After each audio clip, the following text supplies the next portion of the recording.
hope you guys are having a wonderful day and everything. You have to excuse, I got a airplane somewhere over here. There it is. You guys probably can't see it. Let's see. Anyway, I guess you don't want to see an airplane. Anyway, but somebody asked me, yo, you always talk about like loans and credit cards, but you never talk about what type of businesses to start. Well, here's the thing about it. There are quite a few businesses you can actually start. Now, especially like, I know a lot of people like, well, I can't start a business because I got bad credit. That's the best time to start a business, and I'm going to tell you why. When you have bad credit, you get more ingenuity. By me growing up in the hood and stuff, where the majority of the people that I knew, they didn't understand credit. They didn't know nothing about credit, right? So by them not knowing nothing about credit, I didn't know nothing about credit. So credit was the last thing on our mind. So we didn't let credit hold us back, right? So even like me, you wouldn't believe, I started a horticulture business, basically a landscaping business on the bus. Seriously. And I'll tell you what I was doing.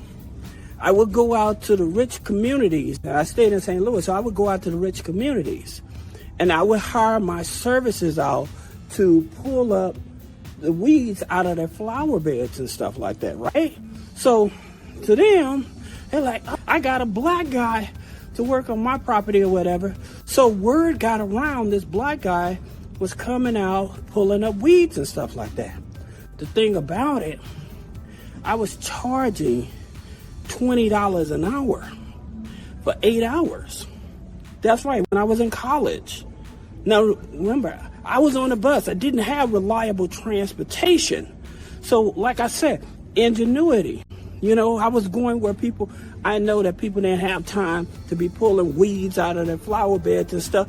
So they would have me to come in once a week, and I would do it. And I had 5 customers out of that. So you can imagine how the hustle goes in. Now, again, here's the influence what happened to me. So I'm looking at these lawyers, I'm looking at these doctors, because I'm in this rich development. For those of you that may know where Ladue is in St. Louis, you may know what I'm talking about. So I was in areas like that. And like I said, on the bus, I would catch the bus early in the morning, and I would go pull weeds, $20 an hour. Okay? So now, don't get me wrong. Trust me, I was doing other hustles and stuff like that.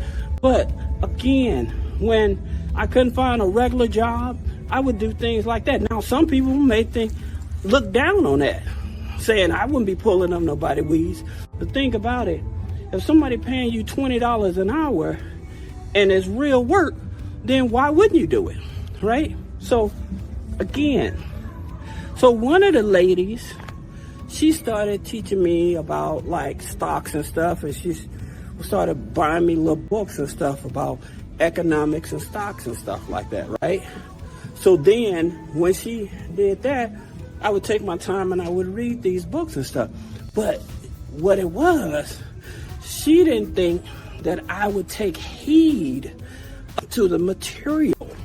You know how people like give you stuff, but they don't really think you're going to show any value in it, And the thing about it, what had happened, it actually motivated me because I wanted what they had. I wanted the big house. I wanted the nice cars. I wanted to take the nice trips and everything, right? So I'm like, okay. So then by me lucking up, and I got into collections. And so that's when I started understanding about credit and stuff like that. You know, so doing elections, learning how to manage credit, about credit cards and stuff like that. So, because everybody in my hub, the managers and stuff say, look, if you're going to be in this game, you need to understand how credit works. You know, so they start teaching me that. Now, here's another business that I want to tell you all about that a lot of people don't think that makes a lot of money, but it's popping. And I'm talking about if you want to make, I almost can certainly say you'll make anywhere from $500 to $1,000 in 1 week. All right. And that's in the engraving business. Right now, that business is popping. A lot of women are talking about they're going to these companies, they're having these companies put their name on the earrings, they're putting their name on the necklaces, Think about it. You got baby showers, you have wedding showers, you have all of these opportunities. You can go to a car lot, car dealerships, you got insurance companies and stuff where you can make keychains and stuff like that. For them, it's marketing dollars, right? So you go into them and say, hey, I'll make you so many keychains. Now, you may charge them, $1 per keychain, right? But you only costing you maybe about 20 to 30 cents for material to make this. Now, in terms of engraving machines, you would have to go like to Amazon or something like that. Now, for some of you all with bad credit, you're like, yeah, that costs money. Where am I get the money from? Remember, I was telling you guys about NAB, and I'll put a link below. I was telling you guys that NAB has a charge card, right? And it's no credit check, no deposit, right? And so it helps you build up your credit because it reports to Experian, Equifax, and Dun & Bradstreet. This is where the thinking comes in at, right? Because people don't think about this. Since they're giving you a charge card up front, usually they may give you maybe $300 or $500. Being able to go on like eBay or go on like, go on Amazon or something to find a little cheap engraving machine. It doesn't have to be expensive. But being able to go on there, then going over to like sites like Etsy and posting up a little image of what you do and stuff, but also getting out in the community. You may know somebody that's having a baby shower or something like that. And you're saying, hey, since you're having a baby shower, wouldn't it be nice, for everybody that comes to your baby shower, you able to give them a keychain, a thank you keychain for showing up with a gift or whatever like that, and you charge them like $5 or something, per keychain. So you went from $1 per keychain to $5 per keychain, because again, with baby showers, weddings and stuff like that, it's very emotional. Now, I'm gonna tell you something that my sister-in-law did to my family, and it was messed up. It was messed up. My brother died, so instead of her wanting to take the insurance money and bury my brother, she actually cremated my brother. But to put the nail in the coffin, no pun intended, she decided she gonna take my brother's ashes, right, and have them put them in a neck chain so that we could wear it around our necks. And this pissed my family off so bad. I like the marketing aspect of it, but the thing about it is like you rubbing it in our face, But again, it's something that people think is sentimental. You may have family member that passed away that wanted to be cremated. You wanted a part of them and stuff like that. And they actually will put the ashes in a little chain or something. Now, some of you all may think that's sick, and I thought I was pissed off because I still won't talk to the bride to this day for doing something like, because I thought that was one of the most hurtful things, especially when I had the ability to actually pay for his funeral. But because she was his wife, she decided, no, I'll just cremate him or whatever, out of selfishness, So you have to be careful with people. But getting back to what I'm saying in terms of making money out of nothing, right?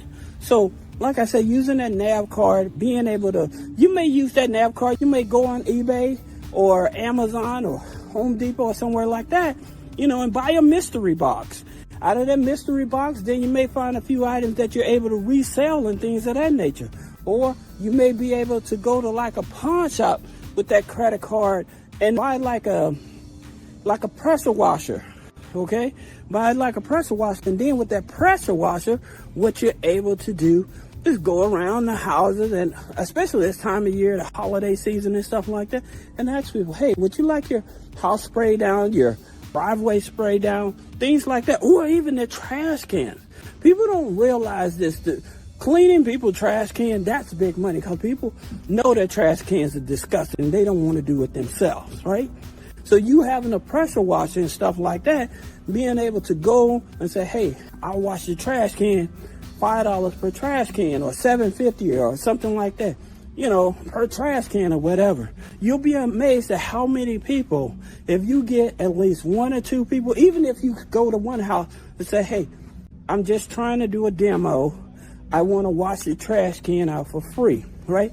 Now, people going to feel guilty because they don't want you to just wash their trash cans out for free or whatever. But at the same time, it's actually an advertising ploy, because once people see this guy outside washing this person's trash can, guess what they're going to do? They're going to be nosy enough to come over and say, hey, when you finish this person, would you come over and wash my trash can? So then you like, well, how much do you charge? You like, hey, I only charge $20, right? For 2 trash cans. But you told this guy you'll do it for free, right? It'll only take you maybe about 5 to 6 minutes or whatever just to do it, depending on how much solution, how much pressure and stuff, as long as they have their own water and stuff, you know, but it's just things like that. Now, there's another credit card that's probably easier to get as well. Now, this here credit card is the Capital One Spark Classic card, right? Because all you need is a 580 credit score. That's the gold credit card. So the thing about it is this here card, I've seen people that had just at a 580 and Capital One gave them $2,000, right? So the thing about it, you have options in terms of using credit cards and stuff to be able to get money off of it, especially when you broke, all right? So I was just giving you some insight about me, you know, some of my journey and stuff like that, to let you know, hey, I've been in the trenches as well. You know, it's just some of the things about it is that I started to learn and take heed to what was going on, start paying attention and stuff. So if you like this video, you want to schedule a one-on-one consultation, click the link in the description, schedule a one-on-one consultation. See you.